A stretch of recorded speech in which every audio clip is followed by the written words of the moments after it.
Ich bitte Sie vom ganzem Herzen, dieses Video bis zum Ende anzuschauen. Wir haben ein paar Fakten und Reaktionen zusammengeschnitten. Fakten über Ereignisse, die gerade jetzt vor unseren Augen als Normalität geschehen. Aber doch, nichts ist dabei normal. Und weil die Situation gesetzlich so geregelt ist, erscheint es uns doch als Normalität und akzeptabel hinnehmbar zu sein. Sollen wir das einfach so hinnehmen? Bitte schauen Sie selbst und fragen Sie sich am Ende, wo stehen Sie und wie stehen Sie dazu? Die Würde des Menschen ist unantastbar, auch für Schwarze in oder aus der Ukraine und in der EU. We want to go home. And they are telling us, first of all, they increase the price of taxi. Who pays almost 2 million naira to go back to Volta for a 2-hour journey? Anybody that is hearing this, from Kaduna to Abuja, 2 hours, you are telling me to pay 1 million naira. That is not all. We said, okay, we are going to pay it. Now you have locked us in this hostel. Why? No, seriously, guys, what did we do wrong?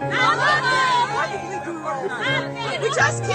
We just came to study medicine. We haven't showered in 3 days. Yes.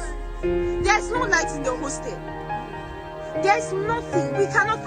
Everything is running out. This place is not safe. Every single day, some of us have mental trauma. We can't even hear doors closing without someone running. Yes.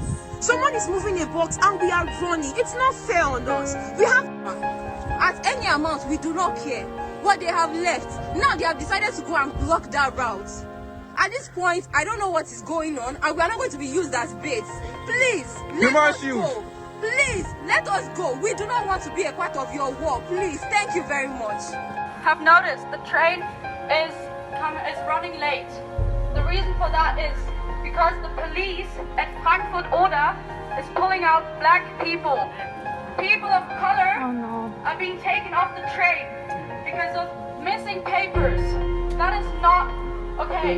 We have a video how the Bundespolizei is telling me that that's their job.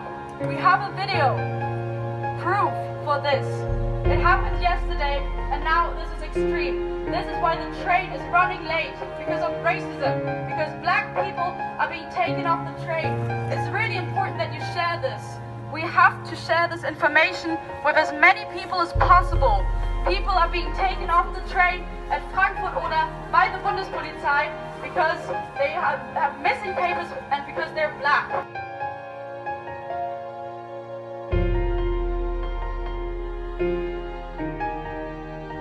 Black girl go, they're pushing her, they're not letting her go, Is it right? They're not allowing any black people to enter inside the gates.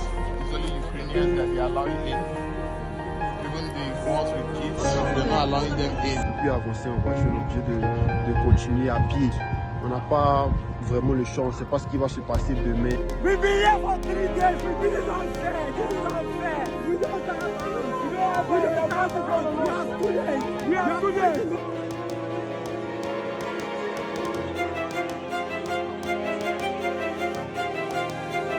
Nous sommes à Medinkai, il y a en Lituanie, il y a 8 mois que nous sommes enfermés ici, 10 mois à la frontière de Biélorussie, Lituanie, on est enfermés tous ici, il y a la guerre, nous voulons la paix, il y a la guerre, nous voulons quitter cet endroit parce que c'est menaçant, il y a la guerre, il y a la Biélorussie qui veut nous déplacer dans les camps.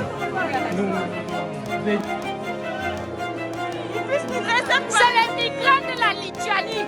Nous sommes en Lituanie déjà depuis plus de 8 mois. Depuis plus de 8 mois, nous subissons des traitements atroces.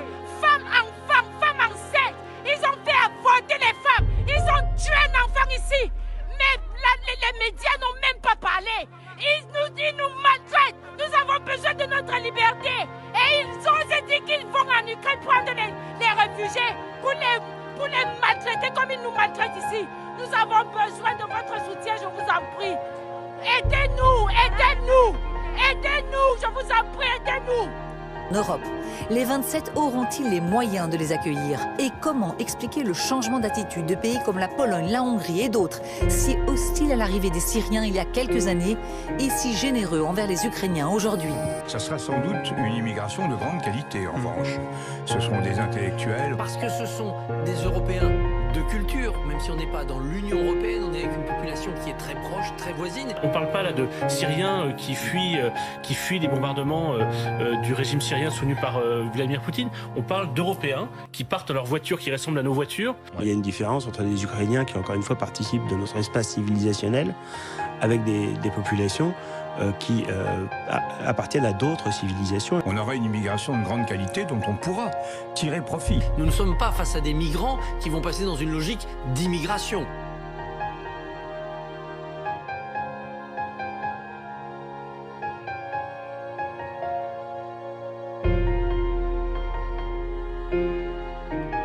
Als die Nazis die Juden in den Konzentrationslagern ermordeten, viele der damaligen lebenden Menschen hatten eine Entschuldigung. Und sie lautete, wir haben es nicht gewusst.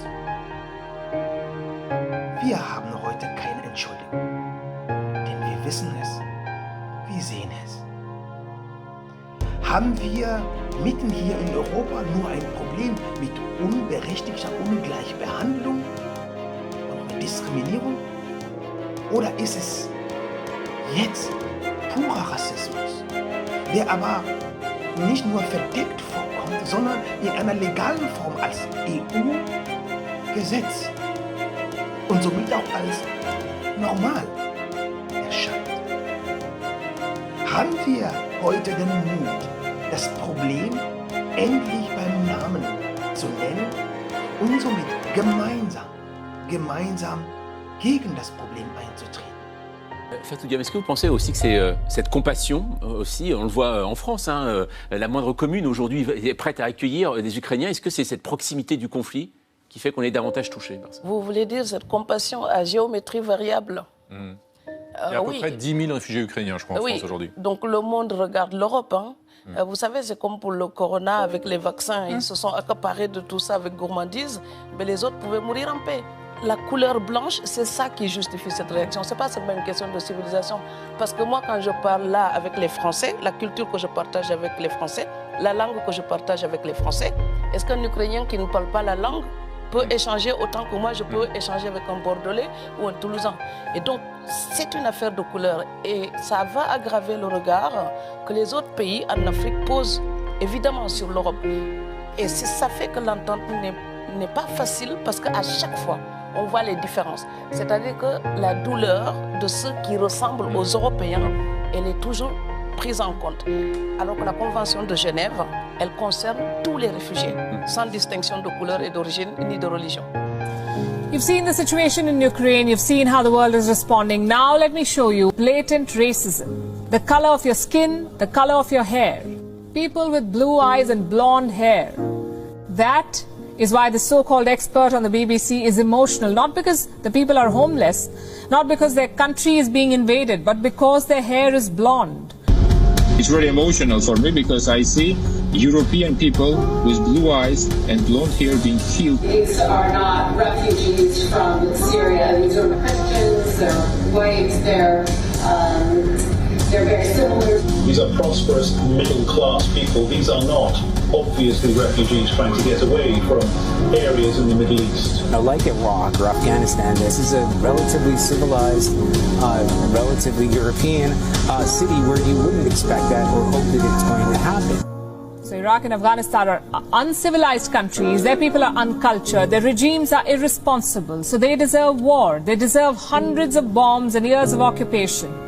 Well, this is what systemic racism looks like. Do you remember the 2015 refugee crisis? Around 1.3 million people sought asylum in Europe. Most of them were from Syria, Afghanistan and Nigeria. Do you remember how the West reacted? They shut their borders, they herded the refugees like cattle, and they branded them as terrorists. They invaded Asian and African countries, they waged war, they committed war crimes, and when the people fled, they shut their borders. What does this tell you? That refugees were never the problem. That money or borders were not the issue.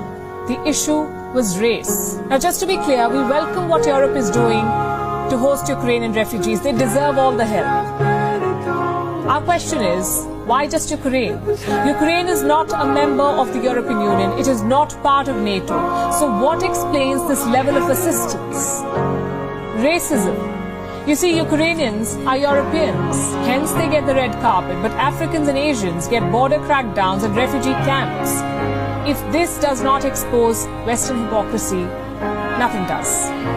Sur un principe qui est universel, la Déclaration universelle des droits humains, dans son article 13, dit que toute personne a le droit de quitter son pays. Ce qu'ont fait les Ukrainiens, c'est simplement mettre en application un droit qui est universel, qui est celui de quitter son pays, a fortiori quand on est exposé à un danger, quand on voit son quotidien brutalement s'effondrer. Je suis très heureuse qu'à l'occasion, malheureusement, de cette guerre, tout le monde ait compris que lorsqu'on était exposé à une situation de danger immédiat, on avait besoin de s'exiler et de migrer. Et qu'en France, aujourd'hui, 79% des Français considèrent qu'on doit accueillir les Ukrainiens. Que l'Union européenne ait mis en place un dispositif d'urgence sur la base d'une directive de 2001 pour protéger les Ukrainiens. Ce que je regrette, c'est que cette directive qui existe depuis 2001 n'ait pas été mise en application avant. En Méditerranée, depuis 2014, il y a 23 000 personnes qui se sont noyées. On est dans un continent qui est un cimetière, dont la mer est un cimetière, qui n'a pas estimé nécessaire de mettre en application un dispositif pour protéger d'autres personnes. En 2015, quand les Syriens sont partis de Syrie dans les mêmes conditions, 68% des Français étaient opposés à leur accueil. Je pense qu'il y a dans cela ce qu'on appelle le privilège blanc. Je pense qu'il faut que des corps blancs expérimentent la douleur de l'immigration pour qu'enfin on éprouve de la compassion et de l'empathie. Quand des Noirs, des Arabes, des musulmans sont exposés à la douleur, on considère que c'est une situation normale et acceptable. Et c'est malheureux, mais je pense qu'il a fallu que des Blancs européens souffrent pour qu'on comprenne que immigrer, c'est un droit humain qui doit être accordé à tout le monde de la même manière. Faciliter justement l'accueil des réfugiés ukrainiens, Jean-Mathieu, l'Union européenne vient d'adopter un nouveau statut pour eux. Oui, tout à fait. Oui. Alors, c'est un mécanisme inédit qui a été activé donc, le 3 mars dernier par les ministres de l'Intérieur de l'Union européenne. C'est la protection temporaire. Alors, c'est un dispositif d'accueil exceptionnel pour aider donc, les réfugiés ukrainiens, vous l'avez dit. Concrètement, donc, un Ukrainien qui rallie un pays européen pourra bénéficier d'un titre de séjour d'1 an qui est renouvelable 2 années, ainsi que d'une autorisation de travail. Il aura également accès au système de santé, d'éducation, pourra percevoir une allocation financière pour l'aider à se loger et subvenir à ses besoins. Alors, la protection temporaire, en fait, ça date de 2001. Ça a été mis en place au moment de la guerre de l'ex-Yougoslavie, mais jamais ça n'avait été mis en œuvre. Il y a juste un petit point info.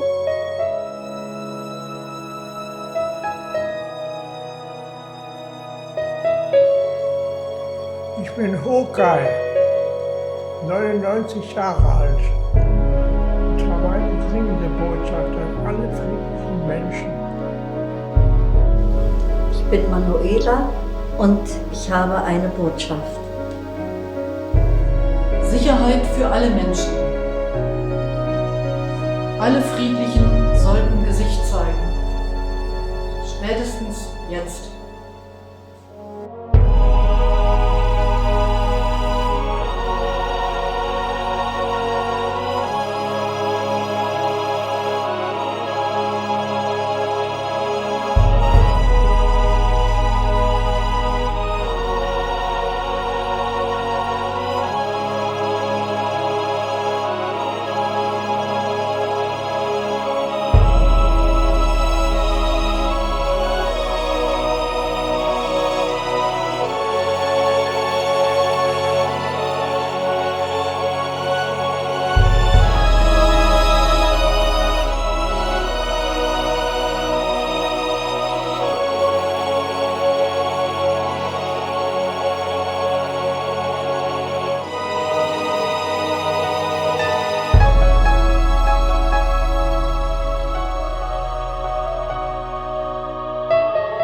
Wollen wir lieber weiter schweigen, wegschauen, vertuschen, nichts tun?